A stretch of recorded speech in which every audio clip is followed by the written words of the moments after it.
ಅಧಿಪತಿಗಳಾಗಿ ನಡೆದಾಡುವ ದೇವರಾಗಿ ಇದ್ದಂತಹ ಪೂಜ್ಯ ಶಿವಬಸ ಮಹಾಸ್ವಾಮಿಗಳವರ ಕರ್ತೃಗದ್ದೆಯಲ್ಲಿ ಅಣಿಮಣಿದು ಅವರ ಜೊತೆಗೆ ಸಮಾಜದ ತಂದೆಯಾಗಿ ಶಿವಯೋಗ ಮಂದಿರದ ತಂದೆಯ ಸ್ಥಾನವನ್ನು ತುಂಬಿದ ಗುರುವಿನ ಗುರು ಮಹಾಗುರು ಆನಗಲ್ಲ ಗುರುಕುಮಾರ ಮಹಾಶಿವಗಳವರನ್ನು ಹನುಮಂದಿರದಲ್ಲಿ ಸ್ಮರಿಸಿಕೊಂಡು ಅವರೀರ್ವರ ಕರಸಂಜಾತರಾಗಿ ಮರಿಕಲ್ಯಾಣದಲ್ಲಿ ತಮ್ಮದೇ ಆದಂತಹ ಭಕ್ತರನ್ನು ಬೆಳೆಸುವ ನಿಟ್ಟಿನಲ್ಲಿ ನಮ್ಮಂತಹ ಸಾವಿರಾರು ಧರ್ಮಕ್ಕಾಗಿ ತಮ್ಮನ್ನು ಅರ್ಪಿಸಿಕೊಂಡಂತಹ ಅವರನ್ನು ತಯಾರು ಮಾಡುವಂತಹ ಒಂದು ಕೇಂದ್ರವನ್ನು ಹಾಗೂ ಈ ಭಾಗದಲ್ಲಿ ಧಾರ್ಮಿಕ ಕಾರ್ಯಗಳನ್ನು ನಡೆಸಲು ಸಾವಿರಾರು ಶಾಸ್ತ್ರಿಗಳನ್ನು ತಯಾರು ಮಾಡುವಂತಹ ಪೂರ್ವರಾದಂತಹ ಲಿಂಗೈಕ್ಯ ಪರಮಪೂಜ್ಯ ಶ್ರೀಮದ್ ಘನಲಿಂಗ ಚಕ್ರವರ್ತಿ ಶಾಂತಿವೀರ ಪಟ್ಟಾಧ್ಯಕ್ಷರ ಕರ್ತೃಗದ್ದಿಗೆಯಲ್ಲಿ ಅಣೆಮಣೆ 45ನೇಯ ಪುಣ್ಯ ಸ್ಮರಣೋತ್ಸವ 14, 15, 16ನೇಯ ಸ್ಮರಣೋತ್ಸವದಲ್ಲಿ ನಾವು ಇದೇ ರೀತಿಯ ವಿದ್ಯಾರ್ಥಿಗಳಾಗಿ ಈ ಮಠದಲ್ಲಿ ಕಲಿತಂಥ ವಿದ್ಯಾರ್ಥಿಗಳು ಅವತ್ತಿಗೂ ಯಾವ ರೀತಿ ನಮ್ಮ ಶಿವಸೇನವರು ಅಥವಾ ನಮ್ಮ ಮಾಸ್ತರ್ ನಮ್ಮ ಸಂಸ್ಕೃತ ಪಾಠಶಾಲೆಯಲ್ಲಿ ನಮಗೆ ಸಂಸ್ಕೃತವನ್ನು ವಿದ್ಯಾಭ್ಯಾಸವನ್ನು ನೀಡಿದಂಥವರು ಅವತ್ತು ಯಾವ ರೀತಿಯಾಗಿ ಓಡಾಡ್ತಿದ್ರು. ಇತ್ತೀಚೆಗೆ ಆರೋಗ್ಯದ ಸಮಸ್ಯೆಯಿಂದ ಸ್ವಲ್ಪ ಏರ್ಪೇರು ಆಗಿರ್ಬೋದು. ಆದರೆ ನಾವು ನೋಡಿದಂಥ 30 ವರ್ಷಗಳಿಂದ ಯಾವ ರೀತಿಯಾಗಿ ಎಷ್ಟು ಖಡಕ್ಕಾಗಿ ನೀವು ಮಾತನಾಡಿದರೆ ಅದೇ ಮಾತನ್ನು ಅವತ್ತಿಂದನೂ ಅದೇ ರೀತಿಯಾಗಿ ನಮ್ಮೆಲ್ಲರಿಗೂ ನಮ್ಮಂತಹ ಸಾವಿರಾರು ವಿದ್ಯಾರ್ಥಿಗಳಿಗೆ ತಿಳಿಸಿಕೊಟ್ಟಂಥ ಈಗೇನು ಖಡಕ್ಕಾಗಿ ಹುಡುಗರು ಎದ್ದವರು ಅಂತ ಹೇಳಿದ್ರಲ್ಲ 30 ವರ್ಷಗಳಿಂದ ನಾವು ಸಹಿತ ಅದೇ ಭಾಷೆಯನ್ನು ಬಯಸಿಕೊಂಡು ಅವರೆಲ್ಲ ಬಯಸಿ ಅವ್ರ ಕೈಯಲ್ಲಿ ಒಡಿಸ್ಕೊಂಡಿದ್ದಕ್ಕೆ ಇವತ್ತು ನಮ್ಮನ್ನು ಮೇಲೆ ಕುಂದಿರಿಸಿ ನಮ್ಮನ್ನು ಸನ್ಮಾನ ಮಾಡುವಂತಹ ಸ್ಥಾನಕ್ಕೆ ನಾವು ಬೆಳೆದಂತೆ ನಮ್ಮ ಇದೇ ಶಿವಸೇನವರಾಗಿರ್ಬೋದು, ನಮ್ಮ ಭಟ್ ಸರ್ ಅವ್ರು ನಮಗೆ ಗೊತ್ತಿಗೆ ನಮ್ಗೆ ಈಗ ಹೋಗ್ಬೇಕು ಕಾಣ್ತಾರೆ. ಅದೇನು ಕೂದಲು ಬಣ್ಣ ಹಚ್ಕೊಂಡಿರ್ಬೇಕು ನಮ್ಮೆಲ್ಲ ಬೆಳಗಾವಿ ಅವತ್ತು ಹಿಂಗೆ ಇದ್ರು, ಇವತ್ತು ಹಂಗೆ ಆಗಲ್ಲ. ನಮ್ಮ ಭಟ್ ಸರ್ ಅವ್ರ ಕೈಯಲ್ಲೂ ನಾವು ಶಿಕ್ಷಣ ಕಲಿತಂಥವ್ರು. ಜೊತೆಗೆ ನಮ್ಮ ಶಂಭುಲಿಂಗ ಪಟ್ಟಾಧ್ಯಕ್ಷರು ಆವಾಗ ಕೆಲವೇ 2 ವರ್ಷಗಳಾಗಿತ್ತು ಅವರು ಕಾಶಿಯಿಂದ ವಿದ್ಯಾಭ್ಯಾಸವನ್ನು ಮುಗಿಸಿ ಬಂದು ಇಲ್ಲಿ ಅನುಷ್ಠಾನ ಮಾಡುವಂಥ ಸಂದರ್ಭದೊಳಗೆ ಆ ಸೇವೆಯನ್ನು ಮಾಡುವಂಥ ಪುಣ್ಯದ ಫಲ ನನಗೂ ಸ್ವಲ್ಪ ಸಿಕ್ಕಿತ್ತು. ಅವತ್ತಿನ 30 ವರ್ಷಗಳಿಂದ ಅವತ್ತು ಹೇಗಿದ್ದಾರೆ ಅವರು ಹೇಗಿದ್ದಾರೆ. ಜೊತೆಗೆ ಅವರಿಗೂ ನಮಸ್ಕಾರಗಳನ್ನು ತಿಳಿಸೋದ್ರೊಂದಿಗೆ ಇನ್ನೊಬ್ಬ ಆತ್ಮೀಯ ಪೂಜ್ಯರು ನಮ್ಮ ಸೀನಿಯರ್ 2 ವರ್ಷ ನಮಗಿಂತೂ ಸೀನಿಯರ್ 94ರಲ್ಲಿ ನಾವು ಬಂದಿದ್ವಿ. 92ರಲ್ಲಿ ಅವರು ಸಿದ್ಧಿಗೆ ಮಠದಲ್ಲಿ ಅಭ್ಯಾಸ ಕಲೀಲಿಕ್ಕೆ ಬಂದಂಥವ್ರು ನಮಗೆಲ್ಲ ಲೀಡ್ರು. ಏನಾದರೂ ನಮಗೆಲ್ಲ ಏನೇನು ಕೆಲಸಗಳು ವಹಿಸಬೇಕಂತ ಲೀಡ್ತಕ್ಕಂಥವ್ರು ನಮ್ಮ ಬೈರಟ್ಟಿ ಪೂಜ್ಯರು. ಅಂತಹ ಪರಮ ಪೂಜ್ಯರಲ್ಲಿ ಆತ್ಮೀಯ ನಮನಗಳನ್ನು ಸಲ್ಲಿಸ್ತಾ ಇದೀಗ ತಮ್ಮೆಲ್ಲರಿಗೂ ಪ್ರವಚನವನ್ನು ನೀಡಿ ತಮ್ಮ ಮನಗಳಲ್ಲಿ ಭಕ್ತಿ ಭಾವವನ್ನು ಬೆರೆಸಿದಂತಹ ಶ್ರೀ ಗುಡಿಸಿಯ ಪರಮ ಪೂಜ್ಯರಲ್ಲಿ ಅನಂತ ನಮನಗಳನ್ನು ಸಲ್ಲಿಸೋದ್ರೊಂದಿಗೆ ಬಹುತೇಕವಾಗಿ 45ನೇ ವರ್ಷ ಪುಣ್ಯಸ್ಮರಣೆಯಲ್ಲಿ ನಾವು ನೀವೆಲ್ಲರಿದ್ದೀವಿ. ನಿಮ್ಮ ಮನೆಗಳಲ್ಲೂ ಸ್ಮರಣೆಗಳನ್ನು ಎಷ್ಟು ವರ್ಷ ಮಾಡಲಿಕ್ಕೆ ಸಾಧ್ಯ ಇದೆ.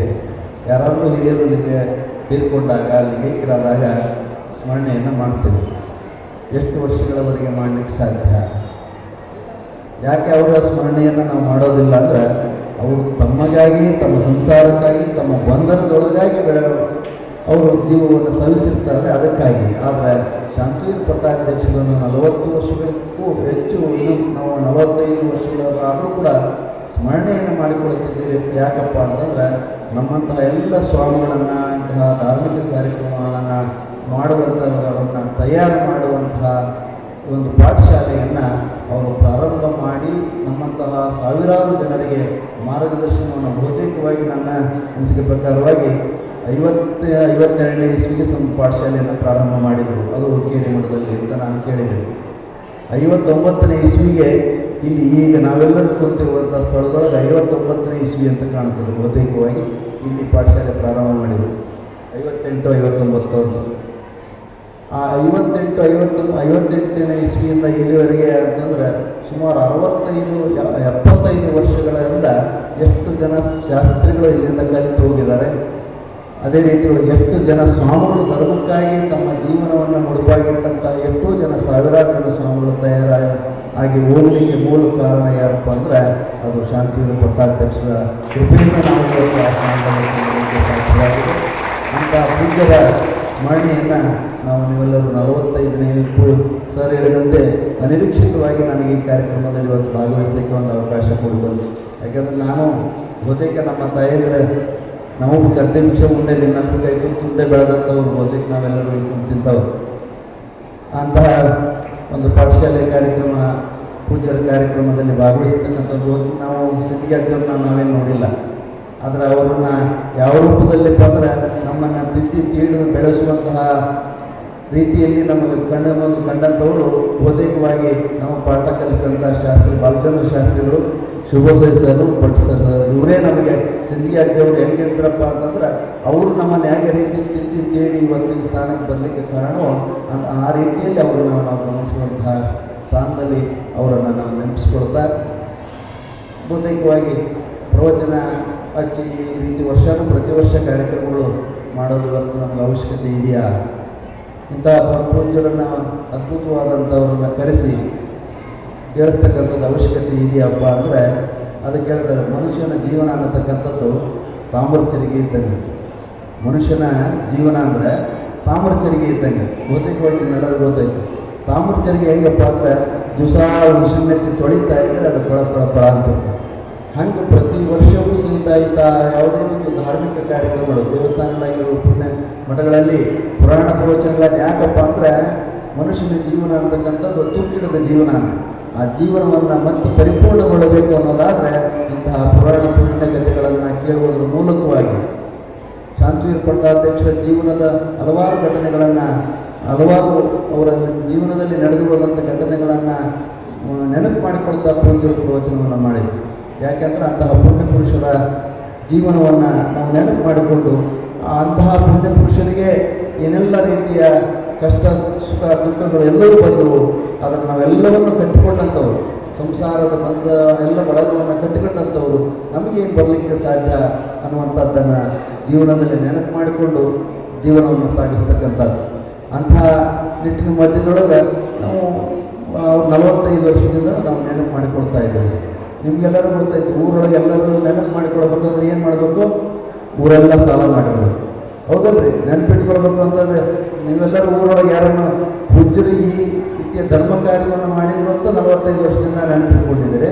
ಜೊತೆಗೆ ನಿಮ್ಮೆಲ್ಲರ ಜೀವನದೊಳಗೆ ಯಾರಾದ್ರೂ ನೆನಪಿದ್ದರೆ ಅವನು ಊರೆಲ್ಲ ಸಾಲ ಮಾಡಿಕೊಂಡಿತ್ತು ಅಂದರೆ ಅವನ ನೆನಪು ನಮ್ಮೆಲ್ಲರೂ ಬಹುತೇಕವಾಗಿ ನೆನಪಿದ್ದೇ ಇರ್ತದೆ. ಅಂಥ ಅವರ ಮಧ್ಯದೊಳಗೆ ಒಂದು ಹಳ್ಳಿ ಒಳಗೆ ಎಲ್ಲ ಅವರವರ ಜೀವನವನ್ನು ನಡೆಸ್ತಾ ಇದ್ರು. ಒಂದು ಮನೆತನದಲ್ಲಿ ಅವ್ರ ತಂದೆ ತಾಯಿಗಳು ಅವ್ರಿಗೆ ಏನು ಬೇಕೋ ಅದನ್ನೆಲ್ಲವನ್ನು ಮಾಡಿದರು. ಅವನೇನು ಗಳಿಸಿ ಹೆಚ್ಚಿನ ರೀತಿಯಲ್ಲಿ ಗಳಿಸ್ಬೇಕು ಅನ್ನುವಂಥದ್ದು ಇರಲಿಲ್ಲ. ಹಂಗೆ ಹಿರಿಯರು ಗಳಿಸಿಟ್ಟಿದ್ದು ದಿವಸ ಏನು ಮಾಡ್ತಿದ್ದ, ಒಂದು ಕಟ್ಟೆ ಮೇಲೆ ಕುಂದಿರ್ತಿದ್ದ, ಊರೊಳಗೆ ಓಡಾಡ್ತಕ್ಕಂಥವ್ರನ್ನೆಲ್ಲ ನೋಡ್ಕೊಂಡು ಮಾಡ್ಕೊಂಡು ಕುಂತಿದ್ದ. ಯಾಕಂದರೆ ಜೀವನ ನಡೀತಿತ್ತು, ಎಲ್ಲ ಹಿರಿಯರು ಮಾಡಿಟ್ಟಿದ್ರು. ತಾನೇನು ದುಡಿಬೇಕಾಗಿರಲಿಲ್ಲ, ಎಲ್ಲವನ್ನು ಗಳಿಸಿಟ್ಟಿದ್ರು. ಜೀವನ ನಡೆಸಬೇಕಾಗಿತ್ತು. ಜೀವನ ನಡೆಸ್ತಾ ಈಗ ಹಂಗೆ ಏನು ಮಾಡೋದು, ಟೈಮ್ ಪಾಸ್ ಆಗಬೇಕಲ್ಲ, ಸಮಯ ಕಳಿಬೇಕಲ್ಲ ಅಂತೇಳಿ ಒಂದು ಕಟ್ಟಿ ಮೇಲೆ ಬಂದು ಕುದುರ್ತಿದ್ದ. 1 ದಿವ್ಸ ಕುಂತ 2 ದಿವ್ಸ ಕುಂತ ಬೇಸರ ಆಯ್ತು. ಮತ್ತೊಬ್ಬರ ಜೊತೆ ಕರ್ಕೊಳಕತ್ತ.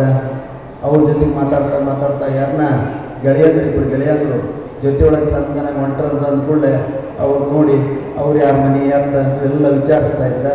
ವಿಚಾರಿಸ್ಕೊಂಡು ಇನ್ನೊಂದು ಸಾರಿ ಅವ್ರು ಇಬ್ಬರೊಳಗೆ ಯಾರನ್ನ ಒಬ್ಬನೇ ಹೊಂಟಿದ್ದು ಅಂದ್ರೆ ಅವ್ನು ಕರೆದು ಮಾತಾಡಿಸಿದ್ದೇನು, ಆರಾಮಿದೆಯಾ, ಚೆನ್ನಾಗಿದೆಯಾ, ನಾನೇನು ಕೇಳಿದ್ದೆ ಅಂತ ಹೇಳ್ಬೇಡ ನಿನ್ನ ಗೆಳೆಯನ್ಬೋದು ಅನ್ನೋ. ಅವನು ಹೋಗೋಣ. ಇನ್ನೊಬ್ಬ ಅವನ ಜೊತೆಗೆ ಇನ್ನೊಂದು ಇದ್ದಂಥ ಗೆಳೆಯನ್ನು ಮತ್ತೊಂದು ಸಾರಿ ಕರೆದು ಅದು ಮೊನ್ನೆ ನಿಮ್ಮ ಗೆಳೆಯ ಹಿಂಗೆ ಅಂತಿದ್ದ, ಅವನ ಜೊತೆಗೆ ಹಿಂಗೆ ಹೊಂಟಿಯಲ್ಲ ಅಂತೇಳಿ ಖಾಲಿ ಅವನಿಗೆ ಒಂಥರ ಮನೋರಂಜನೆ ಬೇಕಾಗಿತ್ತು. ಕುಂತು ಖಾಲಿ ಸಾಕಾಗಿತ್ತು, ಮನೋರಂಜನೆ ಬೇಕಾಗಿತ್ತು. ಅದಕ್ಕೆ ಅವನೇನು ಮಾಡವ, ಆ ಗೆಳೆಯನಿಗೆ ಈ ಗೆಳೆಯನಿಗೆ ಮತ್ತೆ ಏನಾದರೂ ಒಂದೊಂದು ಮಾತು ಹೇಳ್ತಾನೆ. ಹಂಗೆ ಅಂದ ಕೂಡಲೇ ಅದು ದಿನನಿತ್ಯ ಅವನಿಗೆ ಪರಿಪಾಠ ಆಗಿ ಎಲ್ಲಿ ಬಂದಪ್ಪ ಅನ್ನೋ ಪ್ರಸಿದ್ಧಿ ಆದಪ್ಪ ಅಂದ್ರೆ ಊರೊಳಗೆ ಏನಾದರೂ ಜಗಳ ಪ್ರಾರಂಭ ಆಗೈತೆ ಅಂದರೆ ಯಾರ್ದಾರು ಮನೆಗಾಗಲಿ, ಯಾರು ಅಣ್ಣ ತಮ್ಮಂದ್ರಾಗಲಿ, ಯಾರು ಫ್ರೆಂಡ್ಸ್ ಆಗಲಿ, ಯಾರನ್ನ ಜಗಳ ಮಾಡ್ಯಾರಂದ್ರೆ ಅವನಿಂದಲೇ ಅನ್ನುವಂಥ ಮಟ್ಟಕ್ಕೆ ಊರೊಳಗೆ ಬೆಳೆದ. ಹೀಗೆ ಬೆಳೆದ ಊರಿಗೆ ಏನೇ ಒಂದು ಜಗಳ, ಗಂಡ ಹೆಂಡತಿ ಜಗಳ ಆಗಲಿ, ಅದಕ್ಕೆ ಮೂಲ ಕಾರಣ ಎಲ್ಲಿಂದ ಪ್ರಾರಂಭ ಅಂತಂದ್ರೆ ಅವನಿಂದಾನೆ. ಯಾಕಂದ್ರೆ ಅವ್ನಿಗೆ ಏನು ಕಳಿಸಿರ್ಲಿಲ್ಲ, ಹಾಗಾಗಿ ಕಲ್ಲಿನ ಗಟ್ಟಿ ಮೇಲೆ ಕೊಂಡಿರ್ತಿದ್ದ ಅಂಥವನು. ಹೀಗೆ ಪ್ರಾರಂಭ ಆಗಿ ಊರೊಳಗೆ ಏನು ಜಗಳ ಆದರೂ ಇಂಥವನಿಂದನೇ ಆಗ್ತದಪ್ಪ ಅನ್ನುವಂಥ ಮಟ್ಟಕ್ಕೆ ಬೆಳೆದಿದ್ದ. ಕೊನೆಗೆ ಅವನಿಗೆ ವಯಸ್ಸಾದ ಸ್ವಲ್ಪ ದಿವಸ ಆದಮೇಲೆ, ಸ್ವಲ್ಪ ವರ್ಷಗಳ ಕಾಲ ಇದೇನೇ ಮಾಡ್ಕೊಂತ ಬಂದ.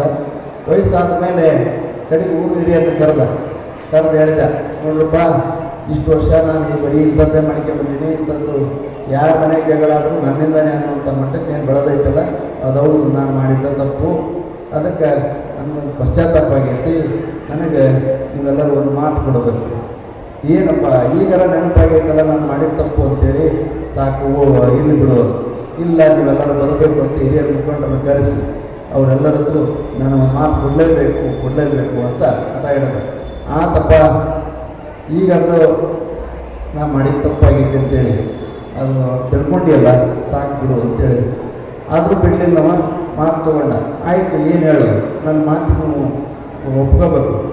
ಆಯಿತು, ಏನು ಅದಕ್ಕೆ ಪಶ್ಚಾತ್ತಾಪ ಏನಪ್ಪ ಅಂದ್ರೆ, ಏನು ನಾನು ಇಷ್ಟು ದಿವಸ ಊರಿಗೆ ಎಲ್ಲ ಕೆಡಕು ಮಾಡಿದ್ದೀನಲ್ಲ, ಆ ಕೆಡಕಿಗೆ ಪಶ್ಚಾತ್ತಾಪ ಏನಪ್ಪ ಅಂದ್ರೆ, ನಾನು ಸತ್ತಿದ ದಿವಸ ನೀವೆಲ್ಲ ಮುಖಂಡರು ಕೂಡಿ ನನಗೊಂದು ಚಪ್ಪಲಿ ತಂದು ಹಾಕ್ಬೇಕು. ಇದು ಆಗದ ಕೆಲಸ ಇದು ಆಗದ ಕೆಲಸ ನಮ್ಗೆ. ಇಲ್ಲ, ನೀವು ಮಾತು ಕೊಟ್ಟಿರಿ, ಊರಿನ ಹಿರಿಯರು ನಾನು ಮಾತು ಕೊಟ್ಟಿರಿ, ತಪ್ಪಂಗಿಲ್ಲ.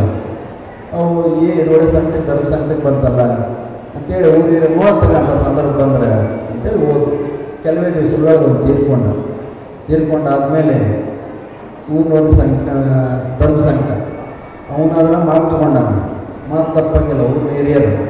ಆದರೆ ಅವನು ನೋಡಿದ್ರೆ ಈಗ ಚಪ್ಪಲಿ ತಂದು ಹಾಕಬೇಕು ಅಂತೇಳಿ ಆಯ್ತಪ್ಪ, ಏನು ಮಾಡೋದು, ಕೆಲವರು ಬೇಡ ಅನ್ನೋರು, ಕೆಲವರು ಬೇಕು ಅನ್ನೋರು, ಇಲ್ಲ ಮನೆಯ ಸತ್ ಮಂದಿ ದೇವಾಯ ಬಂದು ಮಾಡಿದ ಬರೀ ಅವ್ನ ಜೀವನ ಪ್ರಿಯಂತ ಇಂಥದ್ದೇ ಮಾಡ್ಯಾನ, ಕೊನೆಯ ಆಸೆ ಇದನ್ನು ಈಡೇರಿಸೋಣ ಅಂತ ಕೆಲವರು, ಹೆಂಗೆ ಹೋಗಿ ಚಪ್ಪಲಿ ತಗೊಂಡು ಹೆಂಗೆ ಹಾಕೋದು ಅಂತೇಳಿ ಕೆಲವರು.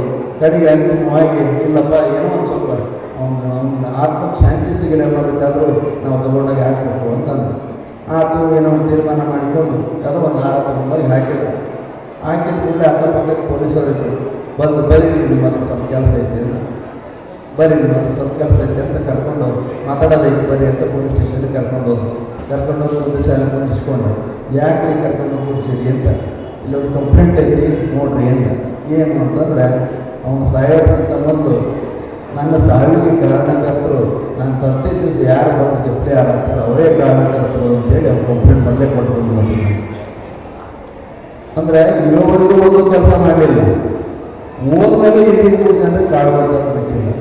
ಇಂತಹ ಜನರ ಮಧ್ಯದೊಳಗೆ ನಾವು ಜೀವನವನ್ನು ಸಾಗಿಸ್ತಕ್ಕಂಥವ್ರು ನಾವಾಗಿದ್ದೀವಿ. ಹಾಗಾಗಿ ಇಂತಹ ಜೀವನದ ಮಧ್ಯದಲ್ಲಿಯೂ ಕೂಡ ಇಂತಹ ಒಂದು ಕಾರ್ಯಕ್ರಮದಲ್ಲಿ ಭಾಗವಹಿಸಿ ನೀವೆಲ್ಲರೂ ಒಳ್ಳೆಯ ಪುರಾಣ ಪುಣ್ಯಕಥೆಗಳನ್ನು ಕೇಳುತ್ತಾ ತಮ್ಮ ಜೀವನವನ್ನು ಉತ್ತಮಗೊಳಿಸುವಂಥ ನಿಟ್ಟಿನಲ್ಲಿ ನಾವು ನೀವೆಲ್ಲರೂ ಭಾಗಿಗಳಾಗ್ತಕ್ಕಂಥದ್ದು.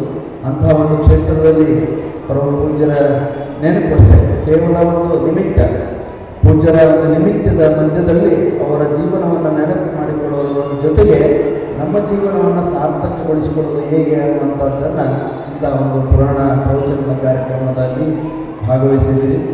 ಭಾಗವಹಿಸಿ ಆ ಎಲ್ಲ ಕಾರ್ಯಕ್ರಮಗಳ ಸಾರ್ಥಕತೆಯನ್ನು ನಮ್ಮ ಸರ್ ಹೇಳಿದಂತೆ ಕೇವಲ ಮಕ್ಕಳನ್ನು ಎಲ್ಲರನ್ನು ಕರ್ಕೊಂಬರಬೇಕು, ಅದು ಸಾಧ್ಯವಾದಷ್ಟು ಕೂಡಿಸಿ ಕೇಳುವಂಥ ಪ್ರಯತ್ನ ಮಾಡಬೇಕು.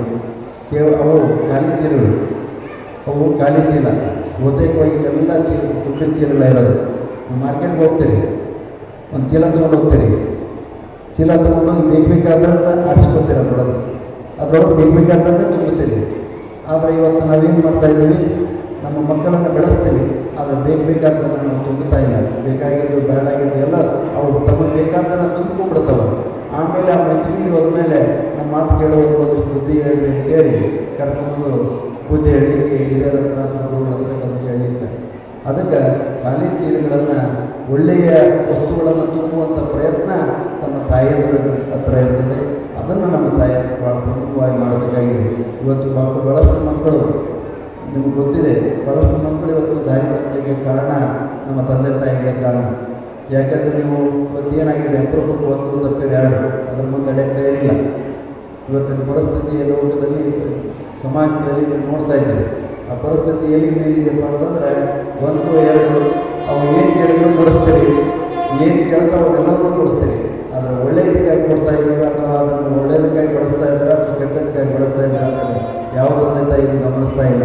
ಬಹುತೇಕವಾಗಿ ನಮ್ಮ ತಾಯಿಯರು ಹೇಳ್ತಾರೆ, ನಮ್ಮ ಮಕ್ಕಳು ಭಾಳ ಚಲೋ ಒಂದು ಮಾತು ದಾಟೋದಿಲ್ಲ. ಎಲ್ಲಿವರೆಗೂ ನಿಮ್ಮ ಮನೆ ಬಾಗಿಲು ದಾಟೋದು ಅಷ್ಟೇ. ನಿಮ್ಮ ಮನೆ ದಾಟಿದ್ರೆ ನಿಮ್ಮ ಮನೆ ಹೊಸಲು ದಾಟಿದ ಮೇಲೆ ನಿಮ್ಮ ಮಕ್ಕಳಾಗಿರೋದಿಲ್ಲ, ಮನೆ ಒಳ್ಳೆ ಬರೋ ತನಕ ನಿಮ್ಮ ಮಕ್ಕಳಲ್ಲ ಅಂತ ತಿಳಿದುಕೊಳ್ಳುವಂಥ ಪರಿಸ್ಥಿತಿ ಸಂದರ್ಭಗಳು ಇವತ್ತು ಬಂದಿದೆ. ಅದಕ್ಕಾಗಿ ತಾಯಂದರಿಗೆ ಈ ಪ್ರವಚನ ಮೂಲಕವಾಗಿ ಏನು ಹೇಳ್ತಾರೆ ಅಂದರೆ, ಸಾಧ್ಯವಾದಷ್ಟು ನಿಮ್ಮ ಮನೆತನದ ಸಂಸ್ಕಾರ ಸಂಸ್ಕೃತಿಗಳನ್ನು ತಿಳಿಸುವಂಥ ಪ್ರಯತ್ನವನ್ನು ಮಾಡಿ. ಅವು ಸಣ್ಣದವ ತಿಳಿದಿಲ್ಲ ಆಮೇಲೆ ಹೇಳೋಣ ಅಂತೇಳಿ ಅವುಗಳನ್ನು ಬಿಡಬೇಡ. ಅದಕ್ಕೆ ಸಾಧ್ಯವಾದಷ್ಟು ಒಳ್ಳೆಯ ಸಂಸ್ಕಾರವನ್ನು ಕೊಟ್ಟು ಬೆಳೆಸಿದಾಗ ಮಾತ್ರ ಇಂತಹ ಒಂದು ಕಾರ್ಯಕ್ರಮಗಳನ್ನು ಆಯೋಜನೆ ಮಾಡಿ ಅದಕ್ಕೆ ಎಲ್ಲ ತಯಾರಿ ಮಾಡಲಿಕ್ಕೆ ಇದು ಹಿನ್ನೆಲೆಯಾಗಿ ಇಷ್ಟೆಲ್ಲ ಶ್ರಮಗಳಿರ್ತಾವೆ. ಆ ಶ್ರಮ ಸಾರ್ಥಕ ಯಾವಾಗ ಆಗ್ತದೆ ಅಂದರೆ ಅದನ್ನು ಕೇಳಿ ಜೀವನದಲ್ಲಿ ಅಳವಡಿಸಿಕೊಳ್ಳೋದ್ರ ಜೊತೆಗೆ ಮಕ್ಕಳಿಗೆ ಒಳ್ಳೆಯ ಸಂಸ್ಕಾರವನ್ನು ಕೊಟ್ಟಾಗ ಇಷ್ಟೆಲ್ಲ ಅದರ ಹಿಂದೆ ತಯಾರಿ ಮಾಡಲಿಕ್ಕೆ ನಮ್ಮ ಒಟ್ಟುಗಳು ಹಳ್ಳಿಗೆ ಹೋಗ್ತಾರೆ. ನಾವು ಸಹಿತ ಹೋಗಿದ್ದೀವಿ. ಲಕ್ಷ್ಮೇಶ್ವರ ಹತ್ರ ಸುಲ್ತಾನ್ಪೇಟೆಗೆ ನಮ್ಮನ್ನು ಕಳಿಸಿದ್ರು. ನಾವು ಪಾಠಶಾಲೆಯಲ್ಲಿದ್ದಾಗ ನಾವು ಹಳ್ಳಿಗೆ ಹೋಗಿ ಭಿಕ್ಷೆ ಮಾಡ್ಕೊಂಡು ಬಂದಾಗ ಜಾತ್ರೆ ತಯಾರಿ ಸಲುವಾಗಿ ಆ ರೀತಿಯೊಳಗೆ ನಮ್ಮ ಎಲ್ಲ ವಿದ್ಯಾರ್ಥಿಗಳು ಹೋಗಿ ಒಟ್ಟುಗಳು ನನಗೊಂದು ದಾರಿಗಳಾಗಿ ಸಿಕ್ಕರು. ಒಂದು ದಿವಸ ನಾವು ಇಲ್ಲಿ ಅರ್ಜೆಂಟಾಗಿ ಹೊರಟಿದ್ವಿ. ಕಿರ್ವಾಡಿಯಿಂದ ಬರ್ತಾಯಿದ್ರೆ 2 ವಿದ್ಯಾರ್ಥಿಗಳು ಕಿರ್ವಾಡಿಯಿಂದ ಮುಂದೆ ಕಿರ್ವಾಡಿಯಲ್ಲಿ ಮುಗಿಸ್ಕೊಂಡು ಅವತ್ತು ಊರು ಬರ್ತಾಯಿದ್ರು. ನಿಲ್ಲಿಸಿ ಮಾತಾಡಿ ಕೇಳಿದ್ವಿ, ಯಾವಾಗ ಬಂದಿರಪ್ಪ 2 ದಿವಸ ಆಯಿತು ಅಂತೇಳಿ. ಹಾಗೆ ಹುಡುಗರು ಶ್ರಮದಿಂದ ಹುಡುಗರು ಆದಿಯಾಗಿ ಒಟ್ಟುಗಳ ಆದಿಯಾಗಿ ಎಲ್ಲರೂ ಶ್ರಮ ಭಾಳಷ್ಟಿದೆ. ಆ ಶ್ರಮ ಸಾರ್ಥಕವಾಗ ಯಾವಾಗಪ್ಪ ಅಂದರೆ ಇಂತಹ ಕಾರ್ಯಕ್ರಮಗಳನ್ನು ಕೇಳಿದ್ದಲ್ಲದೆ ಅದನ್ನು ಜೀವನದಲ್ಲಿ ಅಳವಡಿಸಿಕೊಳ್ಳುವಂಥ ಪ್ರಯತ್ನವನ್ನು ಮಾಡಿದಾಗ ಈ ಎಲ್ಲರ ಶ್ರಮ ಸಾರ್ಥಕವಾಗಿ ಸಾಧ್ಯವಾಗ್ತದೆ ಅನ್ನುವಂಥ ಮಾತನ್ನು ಈ ಸಂದರ್ಭದೊಳಗೆ ತಮ್ಮೆಲ್ಲರಿಗೂ ತಿಳಿಸೋದ್ರೊಂದಿಗೆ ಮತ್ತೊಮ್ಮೆ ಸದ್ಗುರುವಿನ ಕುಮಾರೇಶ್ವರ ಶಿವಯೋಗಿಗಳವರ ಶಿವಸ್ವಾಮಿಗಳವರ ಶಾಂತಿವೀರ ಪ್ರಭಾಧ್ಯಕ್ಷರ ಕೃಪಾಶೀರ್ವಾದ ನಿಮ್ಮೆಲ್ಲರ ಮೇಲೆ ಸದಾಕಾಲ ಇರಲಿ ಅನ್ನೋದನ್ನು ಆಶಿಸ್ತಾ ತಮ್ಮೆಲ್ಲರಿಗೂ ಮತ್ತೊಮ್ಮೆ ಆ ಎಲ್ಲ ಪೂಜ್ಯರ ಕೃಪಾಶೀರ್ವಾದವನ್ನು ಬಯಸ್ತಾ ನಮ್ಮ 2 ಮಾತುಗಳಿಗೆ ಮಂಗಲವನ್ನು ಮಾಡ್ತಾರೆ. ಜೈ ಮಂಗಲಂ ಜೈ